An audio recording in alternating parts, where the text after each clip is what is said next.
Hello hi എല്ലാവർക്കും ലേണയുടെ പുതിയ വീഡിയോയിലേക്ക് സ്വാഗതം. ഞാൻ ഋതു കൃഷ്ണ. നമ്മളിന്ന് ഡിസ്കസ് ചെയ്യാൻ പോകുന്നത് 10th പ്രിലിംസിൻ്റെ ഒരു PYQ സീരീസ് നമ്മൾ സ്റ്റാർട്ട് ചെയ്തായിരുന്നു. അതിൻ്റെ പാർട്ട് 1 നമ്മൾ ഡിസ്കസ് ചെയ്തു. ഇനി നമ്മൾ ഡിസ്കസ് ചെയ്യാൻ പോകുന്നത് പാർട്ട് 2 ആണ്. ഓക്കെ, നമ്മുടെ ജനറൽ PSC എന്നുള്ള ഈ ചാനൽ ലേണിനോ ജനറൽ PSC എന്നുള്ള ചാനൽ നിങ്ങൾക്ക് നോക്കിക്കഴിഞ്ഞാൽ കാണാം. LDCയിൽ ഇതുവരെ നടന്നിട്ടുള്ള എല്ലാ ക്വസ്റ്റ്യൻസിൻ്റെയും പ്രൊഫഷണൽ ആൻസർ കീ ഡിസ്കഷൻ നമ്മൾ ചെയ്തിട്ടുണ്ട്. ഇനി നമ്മളിത് PYQ series 10th പ്രിലിംസിൻ്റെ PYQ series നമ്മൾ സ്റ്റാർട്ട് ചെയ്തിട്ടുണ്ട്. അതിൻ്റെ പാർട്ട് 1 നമ്മൾ എടുത്തു കഴിഞ്ഞിട്ടുണ്ട്. ഇനി പാർട്ട് 2 ആണ്. ഇനി നടക്കുന്ന എല്ലാ PSC എക്സാമുകളുടെയും നമ്മൾ ആൻസർ കീ നമ്മൾ ഡിസ്കസ് ചെയ്യുന്നതായിരിക്കും. അപ്പോൾ എന്തായാലും നമ്മുടെ ചാനൽ സബ്സ്ക്രൈബ് ചെയ്യുക. ഓക്കെ, അപ്പോൾ നമുക്ക് സമയം ഒട്ടും കളയാനില്ല അല്ലേ, നമുക്ക് വേഗം നമ്മുടെ വീഡിയോയിലേക്ക് കടക്കാം. ഓക്കെ, നമ്മൾ 50 ക്വസ്റ്റ്യൻസ് പറഞ്ഞായിരുന്നു. അവസാനത്തെ ക്വസ്റ്റ്യൻ എന്ന് പറയുന്നത് കേരള സംസ്ഥാനം നിലവിൽ വന്നത് എന്ന് എന്നുള്ളതായിരുന്നു. 1956 നവംബർ 1 എന്ന് പറഞ്ഞിട്ടാണ് നമ്മൾ നിർത്തിയത് അല്ലേ. ഇനി നമുക്ക് അടുത്ത ചോദ്യം 52ാമത്തെ ചോദ്യമാണ് അല്ലേ. 51ാമത്തെ ചോദ്യം. 51ാമത്തെ ചോദ്യം എന്താണ്? ഇന്ത്യൻ അസ്വസ്ഥതയുടെ പിതാവ് എന്നറിയപ്പെടുന്നത് ആര്? ഇന്ത്യൻ അസ്വസ്ഥതയുടെ പിതാവ് എന്നറിയപ്പെടുന്നത് ആരാണെന്നാണ് ചോദിച്ചിരിക്കുന്നത്. ഓപ്ഷൻസ് നോക്കാം. Option A Balagangadhara Thilakan, option B Dadabhai Naoroji, option C Lala Lajpat Rai, option D Gopalakrishna Gokhale. ആരാണ്? ക്ലൂ തരാം അല്ലെ. ലോകമാന്യ എന്നറിയപ്പെടുന്ന വ്യക്തിയാണ്. ഇന്ത്യൻ നാഷണൽ കോൺഗ്രസിന്റെ തീവ്രവാദി വിഭാഗത്തിന്റെ നേതാവാണ്. ആരാണ്? ബാലഗംഗാധര തിലകനാണ് അല്ലെ. അവിഭക്തി ഇന്ത്യയുടെ പിതാവും എന്ന് അദ്ദേഹം അറിയപ്പെടുന്നുണ്ട്. ഇന്ത്യൻ അശാന്തിയുടെ പിതാവ് എന്ന് അദ്ദേഹം അറിയപ്പെടുന്നുണ്ട്. ഇന്ത്യൻ അസ്വസ്ഥതയുടെ പിതാവ് എന്ന് അദ്ദേഹം അറിയപ്പെടുന്നുണ്ട്. ഇന്ത്യൻ അരാജകത്വത്തിന്റെ പിതാവ് എന്നും അദ്ദേഹം അറിയപ്പെടുന്നുണ്ട്. അപ്പൊ ലോകമാന്യ എന്നറിയപ്പെടുന്നുണ്ട്. ഇന്ത്യൻ നാഷണൽ കോൺഗ്രസിന്റെ തീവ്രവാദി വിഭാഗത്തിന്റെ നേതാവ് ആണ് അദ്ദേഹം അല്ലെ. അവിഭക്തി ഇന്ത്യയുടെ പിതാവ് എന്നറിയപ്പെടുന്നുണ്ട്. ഇന്ത്യൻ അശാന്തിയുടെ പിതാവ് എന്ന് അദ്ദേഹം അറിയപ്പെടുന്നുണ്ട്. അപ്പം നമ്മൾ പറഞ്ഞല്ലോ, അവിഭക്തി ഇന്ത്യയുടെ പിതാവ്, അശാന്തിയുടെ പിതാവ്, അരാജകത്വത്തിന്റെ പിതാവ്, അസ്വസ്ഥതയുടെ പിതാവ് അല്ലെ, ബാലഗംഗാധര തിലകൻ. അടുത്ത ചോദ്യം 52ാമത്തെ ചോദ്യം. 1918 ഗാന്ധിജി തൊഴിലാളികൾക്ക് വേണ്ടി ഇടപെട്ടത് ഏത് സത്യാഗ്രഹത്തിലാണ്? അഹമ്മദാബാദ് സത്യാഗ്രഹത്തിലാണ്. റൈറ്റ് ആൻസർ ഓപ്ഷൻ എ ആണ്, അഹമ്മദാബാദ്. 53ാമത്തെ ചോദ്യം. ഇന്ത്യൻ നാഷണൽ ആർമിയുടെ സ്ഥാപകൻ ആരാണ്? Option A Subhash Chandrabose, option B captain Lakshmi, option C അല്ലെ രാജ് ബിഹാരി ബോസ് ആണ്, ഓപ്ഷൻ ഡി മോഹൻ സിംഗ്. അപ്പോൾ ഇന്ത്യൻ നാഷണൽ ആർമിയുടെ സ്ഥാപകൻ രാജ് ബിഹാരി ബോസ്. അടുത്ത ചോദ്യം 54ാമത്തെ ചോദ്യം. തെബാഗ സമരം നടന്നത് എവിടെയാണ് എന്നാണ് ചോദ്യം. Option A Bihar, option B UP, option C Gujarat. മൂന്നുമല്ല, ബീഹാറിലും അല്ല, UPയിലും അല്ല, ഗുജറാത്തിലും അല്ല. അപ്പോൾ എവിടെയാണ്? ബംഗാൾ അല്ലെ. 55ാമത്തെ ചോദ്യം. രാജാറാം മോഹൻ റോയ് ബംഗാളി ഭാഷയിൽ ആരംഭിച്ച ദിനപത്രം ഏതാണ് എന്നുള്ളതാണ്.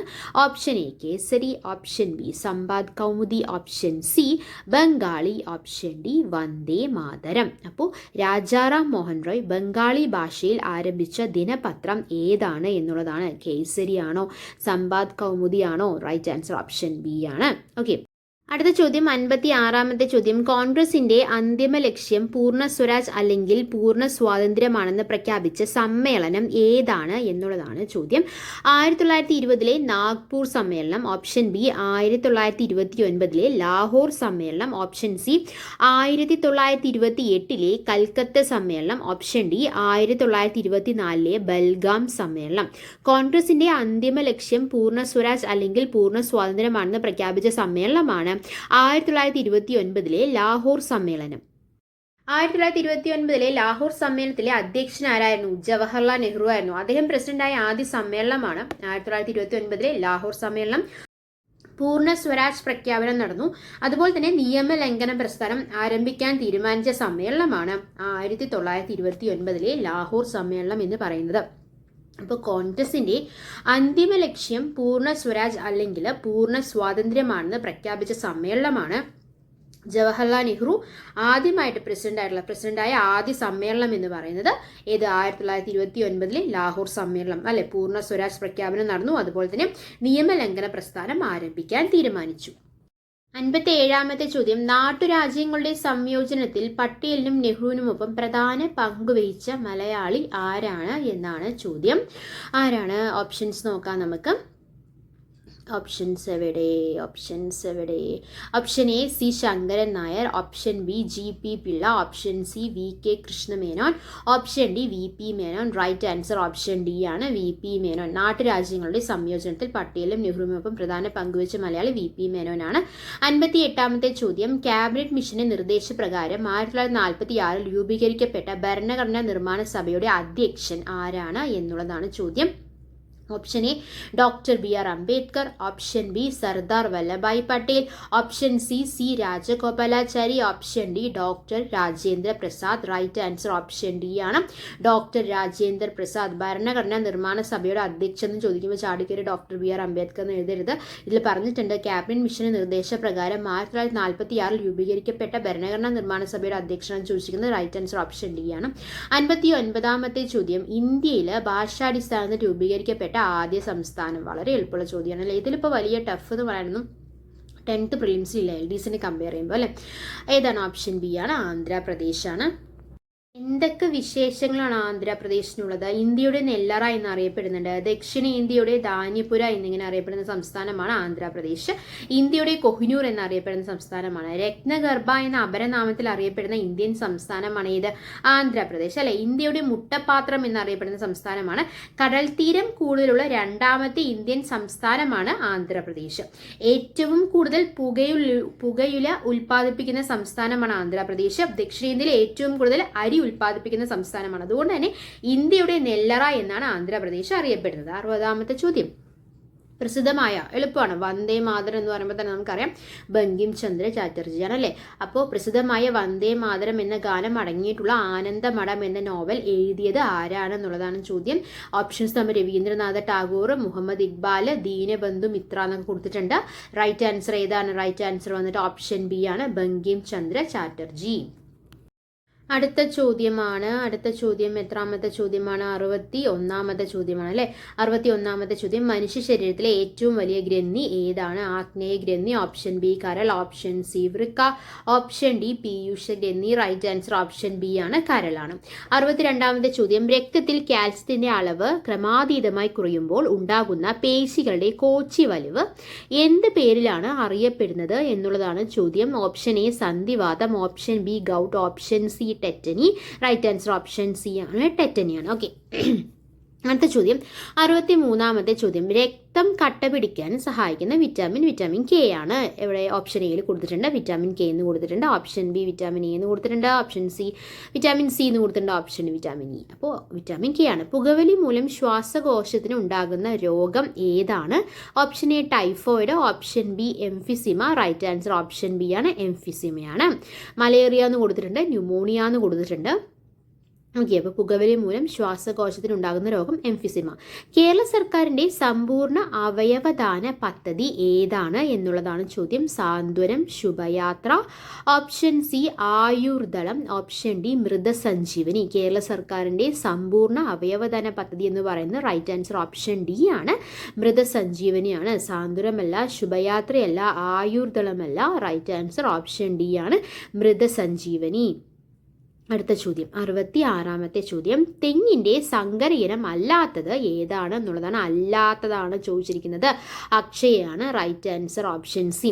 അപ്പോൾ തെങ്ങിൻ്റെ സങ്കര ഇനം എന്ന് കാണുമ്പോൾ തന്നെ ചന്ദ്രലക്ഷ തന്നെയാണല്ലോ, ലക്ഷഗംഗ എന്ന് കൊണ്ട് എഴുതരുത്. റൈറ്റ് ആൻസർ ഓപ്ഷൻ സി ആണ്. കേന്ദ്ര തോട്ടവിള ഗവേഷണ കേന്ദ്രം സ്ഥിതി ചെയ്യുന്നത് എവിടെയാണ്? Kottayam, option B Kasaragod, option C Kozhikode. Right answer option B കാസർഗോഡാണ്. കേന്ദ്ര തോട്ടവിള ഗവേഷണ കേന്ദ്രം സ്ഥിതി ചെയ്യുന്നത് എവിടെയാണ്? കാസർഗോഡ്. കാസർഗോഡ് എന്ന് പറയുമ്പോൾ ഒരുപാട് പ്രത്യേകതകളുണ്ടല്ലേ. കേരളത്തിലെ ഏറ്റവും വടക്കേ അറ്റത്തുള്ള ജില്ലയാണ്, കേരളത്തിലെ ഏറ്റവും അവസാനമായി രൂപീകൃതമായ ജില്ലയാണ്, കേരളത്തിലെ വിസ്തീർണം കുറഞ്ഞ രണ്ടാമത്തെ ജില്ലയാണ്. 24 മെയ് 1984 കാസർഗോഡ് രൂപം കൊണ്ടത്. പിന്നെ എൻഡോസൾഫാൻ ദുരന്തം ബാധിച്ച കേരളത്തിലെ ജില്ലയാണ് കാസർഗോഡ് എന്ന് പറയുന്നത്. പുകയില ഉൽപ്പാദിപ്പിക്കുന്ന ഏക ജില്ല അത് കാസർഗോഡാണ്. കേരളത്തിലെ ഏറ്റവും കൂടുതൽ അടയ്ക്ക ഉൽപ്പാദിപ്പിക്കുന്ന ജില്ല കാസർഗോഡാണ്. ഓക്കെ. അടുത്ത ചോദ്യം 68ാമത്തെ ചോദ്യം, ഭക്ഷ്യശൃംഖലയിൽ പ്രാഥമിക ഉപഭോക്താക്കളാണ് സസ്യബുക്ക്. റൈറ്റ് ആൻസർ ഓപ്ഷൻ സി ആണ്. 69ാമത്തെ ചോദ്യം, അന്താരാഷ്ട്ര ജൈവ വൈവിധ്യ ദിനമായി ആചരിക്കുന്നത് എന്നാണെന്നുള്ളതാണ്. Option A April 22, option B September 16, option C March 21, option D May 22. Right answer option D ആണ്, മെയ് 22 ആണ്. അടുത്ത ചോദ്യം 70ാമത്തെ ചോദ്യം, വനങ്ങളുടെ സംരക്ഷണവും ബന്ധപ്പെട്ട് 1983 കർണാടകത്തിൽ ആരംഭിച്ച പ്രസ്ഥാനം അപ്പിക്കോ പ്രസ്ഥാനമാണ് അല്ലെ. വനങ്ങളുടെ സംരക്ഷണവുമായി ബന്ധപ്പെട്ട് 1983 അപ്പിക്കോ പ്രസ്ഥാനം. 71ാമത്തെ ചോദ്യം, താഴെ കൊടുത്തിട്ടുള്ളവയിൽ ഏതാണ് ഏകാറ്റോമികം? ഹീലിയം, ക്ലോറിൻ, വെള്ളം, fluorine. Right answer option A ആണ്, ഹീലിയം ആണ് അല്ലെ. അടുത്തത് 72, ഇരുമ്പിന്റെ അയിരുകൾ ഏതൊക്കെയാണ് എന്നാണ് ചോദിച്ചിരിക്കുന്നത്. ഏതാണ്? റൈറ്റ് ആൻസർ ഓപ്ഷൻ ഡി ആണ്, ഹെമറ്റൈറ്റ്, മാഗ്നറ്റൈറ്റ്. വേറെ ഓപ്ഷൻസ് കൊടുത്തിട്ടുണ്ടല്ലേ, ബോക്സൈറ്റ്, ഹെമറ്റൈറ്റ് എന്ന് കൊടുത്തിട്ടുണ്ട്, മാഗ്നറ്റൈറ്റ് കലാമിൻ എന്ന് കൊടുത്തിട്ടുണ്ട്, സിങ്കബിളിൻ്റെ ബോക്സൈറ്റ് എന്ന് കൊടുത്തിട്ടുണ്ട്. റൈറ്റ് ആൻസർ ഏതാണ്? ഓപ്ഷൻ ഡി ആണ്, ഹെമറ്റൈറ്റ് മാഗ്നറ്റൈറ്റ്. അടുത്ത ചോദ്യം 73ാമത്തെ ചോദ്യം. അസെറ്റോബാക്ടർ ബാക്ടീരിയ അന്തരീക്ഷത്തിലെ ഏത് വാതകവുമായി പ്രവർത്തിച്ചാണ് നൈട്രേറ്റ് ഉണ്ടാകുന്നത്? നൈട്രജനായിട്ട് പ്രവർത്തിച്ചിട്ടാണ്.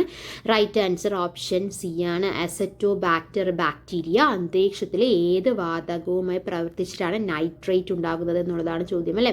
നൈട്രജൻ ആണ്. കാർബൺ ഡൈ ഓക്സൈഡ് എന്ന് കൊടുത്തിട്ടുണ്ട്, ആർഗൺ എന്ന് കൊടുത്തിട്ടുണ്ട്, നിയോൺ എന്ന് കൊടുത്തിട്ടുണ്ട്. റൈറ്റ് ആൻസർ ഓപ്ഷൻ സി ആണ്. 74 നേർപ്പിച്ച ഹൈഡ്രോക്ലോറിക് ആസിഡ് സിങ്ക് എന്ന മൂലകവുമായി പ്രവർത്തിച്ചാൽ ഉണ്ടാകുന്ന വാതകം ഏതാണ് എന്നുള്ളതാണ് ചോദിച്ചിരിക്കുന്നത്. ഹൈഡ്രജൻ ആണ്. 75ാമത്തെ ചോദ്യം. പാൽ കേടാകാതെ സൂക്ഷിക്കാൻ ഉപയോഗിക്കുന്ന രീതിയെ പറയുന്ന പേര് എന്താണ്? പാസ്ചറൈസേഷൻ ആണ്. 76ാമത്തെ ചോദ്യം. കോൺകേവ് ദർപ്പണത്തിൽ പ്രകാശരശ്മി പതിക്കുമ്പോൾ 30 ഡിഗ്രി പതനകോൺ ഉണ്ടാകുന്നു എങ്കിൽ പ്രതിഫലന കോൺ 30 ഡിഗ്രി തന്നെയാണ്. 77ാമത്തെ ചോദ്യം. നഗ്ന നേത്രങ്ങൾ കൊണ്ട് കാണാൻ സാധിക്കാത്ത ഗ്രഹം അത് യുറാനസ് ആണ്. എവിടെ? ഓപ്ഷൻ സിയിൽ കൊടുത്തിട്ടുണ്ട്. ഓപ്ഷൻ എ ചൊവ്വ എന്ന് കൊടുത്തിട്ടുണ്ട്, ഓപ്ഷൻ ബി വ്യാഴം എന്ന് കൊടുത്തിട്ടുണ്ട്, ഓപ്ഷൻ സി ആണ് യുറാനസ് ആണ് റൈറ്റ് ആൻസർ. ഓപ്ഷൻ ഡി ശനി എന്ന് കൊടുത്തിട്ടുണ്ട്. അപ്പോൾ നഗ്ന നേത്രങ്ങൾ കൊണ്ട് കാണാൻ സാധിക്കാത്ത ഗ്രഹം എന്ന് പറയുന്നത് ഓപ്ഷൻ സി യുറാനസ് ആണ്. ഓക്കെ. അടുത്തത് 78ാമത്തെ ചോദ്യം. പാരമ്പര്യ ഊർജ സ്രോതസ് ഏതാണ് എന്നുള്ളതാണ്. സൗരോർജം എന്ന് കൊടുത്തിട്ടുണ്ട്. ഓപ്ഷൻ ബി കാറ്റിൽ നിന്നുള്ള ഊർജം, ഓപ്ഷൻ സി തിരമാലയിൽ നിന്നുള്ള ഊർജം, ഓപ്ഷൻ ഡി LPG. പാരമ്പര്യ ഊർജ സ്രോതസ് എന്ന് പറയുന്നത് റൈറ്റ് ആൻസർ ഓപ്ഷൻ ഡി ആണ്, LPG ആണ്. 79ാമത്തെ ചോദ്യം. തെർമോമീറ്റർ അളക്കുന്ന ഭൗതിക അളവ് ഏതാണ് എന്നുള്ളതാണ് ചോദ്യം. ഓപ്ഷൻ എ താപം എന്ന് കൊടുത്തിട്ടുണ്ട്, ഓപ്ഷൻ ബി ഊഷ്മാവ് എന്ന് കൊടുത്തിട്ടുണ്ട്, ഓപ്ഷൻ സി മർദ്ദം എന്ന് കൊടുത്തിട്ടുണ്ട്, ഓപ്ഷൻ ഡി ആർദ്രത എന്ന് കൊടുത്തിട്ടുണ്ട്. തെർമോമീറ്റർ അളക്കുന്ന ഭൗതിക അളവ് ഏതാണ് എന്നുള്ളതാണ് ചോദ്യം. താപമാണോ? അല്ല. റൈറ്റ് ആൻസർ ഓപ്ഷൻ ബി ഊഷ്മാവാണ്. അടുത്തത് 80ാമത്തെ ചോദ്യം. ദോലനത്തിന് ഉദാഹരണം ഏതാണ്? ഊഞ്ഞാലിൻ്റെ ചലനമാണ്. റൈറ്റ് ആൻസർ ഓപ്ഷൻ എ ആണ്. ഭൂമി സൂര്യന് ചുറ്റും തിരിയുന്നു കൊടുത്തിട്ടുണ്ട്, ചക്രം തിരിയുന്നു, ലിഫ്റ്റ് ഉയരും താഴ്ന്നു എന്നല്ല ഊഞ്ഞാലിൻ്റെ ചലനം. ഒരു ക്ലോക്കിലെ സമയം 3:15 ആണെങ്കിൽ മിനിറ്റ് സൂചി മണിക്കൂർ സൂചി നമ്മൾ കോണളവ് 7:30 ആണ്. ഓക്കെ. 82ാമത്തെ ചോദ്യം. അതിൻ്റെ ആൻസർ ഓപ്ഷൻ ബി ആണ്, 8 ആണ്. ഓക്കെ. 83ാമത്തെ ചോദ്യം. 1+1/2 +1/4 +1/8. റൈറ്റ് ആൻസർ ഓപ്ഷൻ സി 63/32 ആണ്. 84ാമത്തെ ചോദ്യം. 6⁻21ൻ്റെ 1ൻ്റെ സ്ഥാനത്തെ അക്കം ഏതാണ് എന്നുള്ളതാണ്. റൈറ്റ് ആൻസർ ഓപ്ഷൻ എ ആണ്, 6 ആണ്. 85ാമത്തെ ചോദ്യം. ഓപ്ഷൻ ഡി 50% മാത്സ് നമ്മൾ സ്പീഡിൽ പോകുന്നത് ഓൾറെഡി ഇതിൻ്റെ എക്സ്പ്ലനേഷൻ മാത്സ് ടീച്ചർ എടുത്ത് കഴിഞ്ഞാണ്, അതുകൊണ്ടാണ് കേട്ടോ നമ്മൾ സ്പീഡിലായിട്ട് പോകുന്നത്. അടുത്തത് 86ാമത്തെ ചോദ്യം. 20നും 100നും ഇടയിലുള്ള മുഴുവൻ ഒറ്റ സംഖ്യകളുടെ തുക ഏതാണ്? 2400. റൈറ്റ് ആൻസർ ഓപ്ഷൻ ബി ആണ്. 87ാമത്തെ ചോദ്യം. ഒരു പുസ്തകത്തിനും പേനയ്ക്കും കൂടി വില 26 രൂപയാണ്. പേനയുടെ വില പുസ്തകത്തിനേക്കാൾ 10 രൂപ കുറവാണ്. അപ്പോൾ 5 പുസ്തകവും 6 പേനയും വാങ്ങുന്ന ഒരാൾ എത്ര രൂപയാണ് നൽകേണ്ടത്? 138 രൂപ. റൈറ്റ് ആൻസർ ഓപ്ഷൻ സി ആണ്. 88ാമത്തെ ക്യാൻസൽ ചെയ്തൊരു ചോദ്യമാണ് കേട്ടോ. 0.49 all raised to 6നെ ഏത് സംഖ്യയോട് ഗുണിച്ചാലാണ് 0.49 കിട്ടുക എന്നുള്ളത് ക്യാൻസൽ ചെയ്തൊരു ക്വസ്റ്റ്യൻ ആണ്. 89ാമത്തെ ചോദ്യം. 2⁻³ into 4⁻³ into 6⁻5 all raised to 2/36 all raised to 4 into 16 all raised to 3 is equal to 9/2. Right answer option A ആണ്. 90ാമത്തെ ചോദ്യം. 45 km/മണിക്കൂർ വേഗത്തിൽ ഓടുന്ന ഒരു വാഹനം 4 മിനിറ്റിൽ എത്ര ദൂരം സഞ്ചരിക്കും? 3 കിലോമീറ്റർ ആണ് സഞ്ചരിക്കുന്നത്.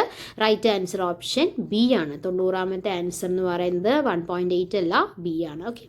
91 √3 - √2 അല്ലേ, അതിൻ്റെ പ്ലസും മൈനസാണ് കൊടുത്തുള്ളത്. റൈറ്റ് ആൻസർ ഓപ്ഷൻ ഡി ആണ്, 10 ആണ് കേട്ടോ. അടുത്തത് 92ാമത്തെ ചോദ്യം. ശ്രേണിയിലെ വിട്ടുപോയ സംഖ്യ ഏതാണെന്നുള്ളതാണ്. 4, 18, 48, 180 എന്ന് കൊടുത്തിട്ടുണ്ട്. Option A 72, option B 112, option C 100, option D 98. Right answer option C ആണ്, 100 ആണ്. 93ാമത്തെ ചോദ്യം. ചതുരാകൃതിയിലുള്ള ഒരു തകര ഷീറ്റിൻ്റെ നീളവും വീതിയും യഥാക്രമം 12.5 മീറ്ററും 10.2/3 മീറ്ററുമാണെങ്കിൽ അതിൻ്റെ ചുറ്റളവ് എത്രയാണ് എന്നുള്ളതാണ് ചോദ്യം. ഓപ്ഷൻ എ 46.1/3 മീറ്റർ അത് കൊടുത്തിട്ടുണ്ട്. റൈറ്റ് ആൻസർ ഓപ്ഷൻ എ തന്നെയാണ്, 46 1/3 മീറ്റർ. 46 മീറ്റർ എന്ന് കൊടുത്തിട്ടുണ്ട്, 46 1/2 മീറ്റർ എന്ന് കൊടുത്തിട്ടുണ്ട്, 45 1/3 മീറ്റർ എന്ന് കൊടുത്തിട്ടുണ്ട്.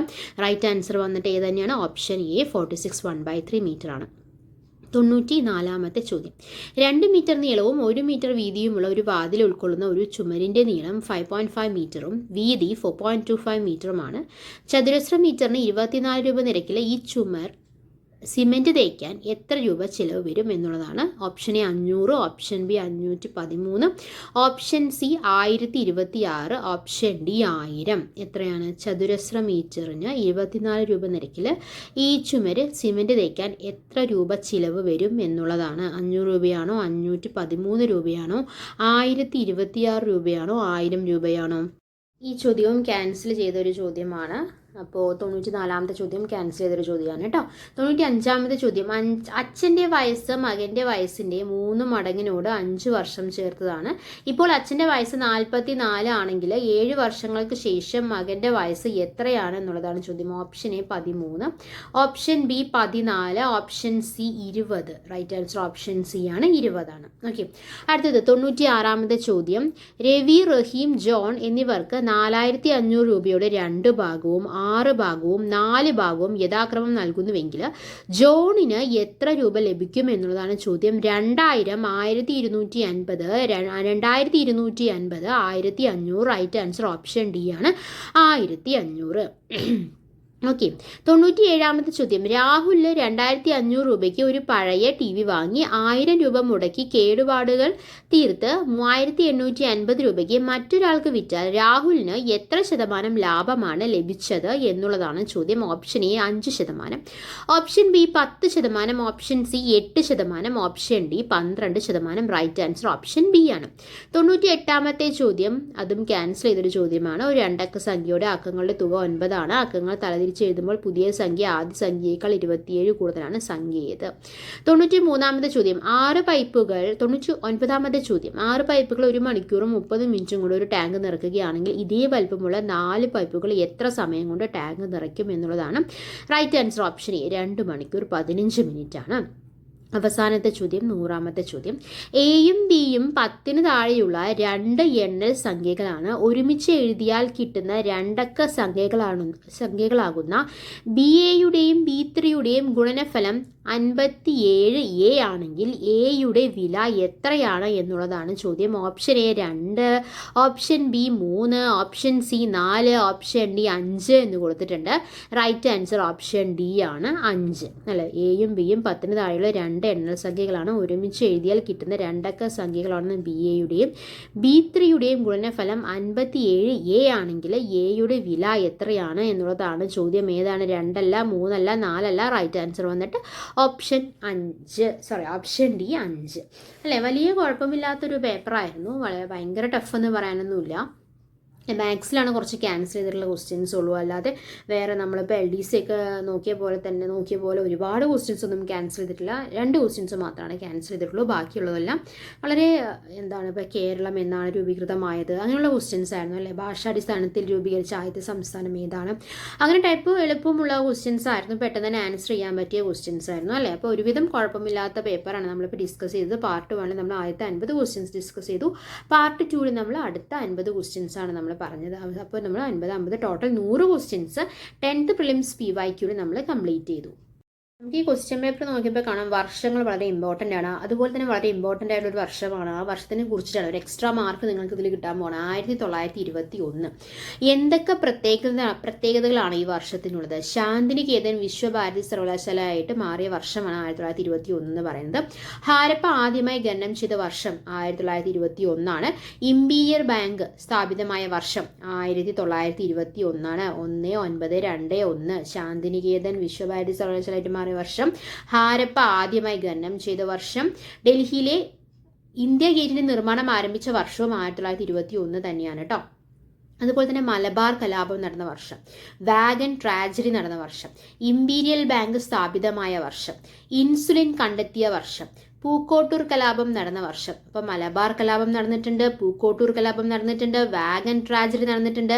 സിന്ധു നദീതട സംസ്കാരം കണ്ടെത്തിയ വർഷവും 1921 തന്നെയാണ്.